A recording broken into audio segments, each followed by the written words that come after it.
విద్యార్థులకి ఏదన్నా కష్టాలు ఏదైనా విద్యకు సంబంధించి ఉంటే అది ప్రయారిటీ తీసుకోండి. అలాగే యువతకి ఉపాధి అవకాశాలంటే ప్రభుత్వ ఉద్యోగాలు వచ్చే లోపు మన మద్దతుదారులు, మన తెలుగుదేశం నాయకులు ఉన్నారు, తెలుగుదేశం పార్టీ మద్దతుదారులు ఉన్నారు, కృష్ణరాజు గారు ఉన్నారు, వర్మ గారు ఉన్నారు. ఇవన్నీ కాకుండా కూటమికి నిలబడ్డ చాలా మంది పెద్దలు ఉన్నారు. వారందరి కంపెనీల్లో జాబ్ మేళా ఇక్కడే పెట్టుకుందాం.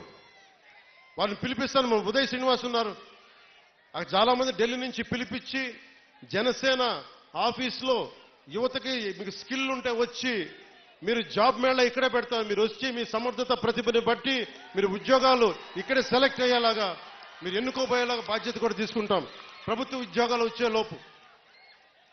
ఇలాంటివన్నీ ముందుకు తీసుకెళ్తున్నాం. నాకు కనీసం 1-2 నెలలు ఒక క్వార్టర్ సమయం కావాలంటే, కనీసం క్వార్టర్ అంటే గత ప్రభుత్వం క్వార్టర్ కాదు, బ్యాంక్ క్వార్టర్ అంటే 3 నెలలు.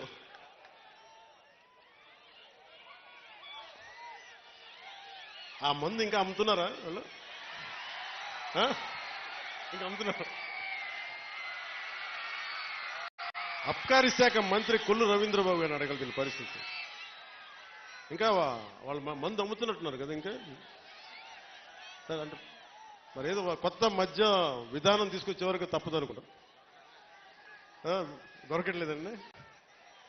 సరే, ఈ లోపు దయచేసి ఎవరన్నా తాగాలని మైండ్ సెట్తో ఉంటే దయచేసి దాన్ని ఆరోగ్యాలు కాపాడుకొని తాకండి. అదొకటి నా విన్నపం. అలాగే మీకు అందుబాటులో ఉండేలాగా నేను నిరంతరం రావడానికి ఒకేసారి నా మీద అందరం మీద పడిపోతే కష్టమైపోతుంది. అందుకని కొంచెం పెద్ద స్థలమే తీసుకున్నాను. మీరు రాకపోకలకి ఇబ్బంది లేకుండా ఉండేలాగా భారతదేశం మొత్తం జనసేన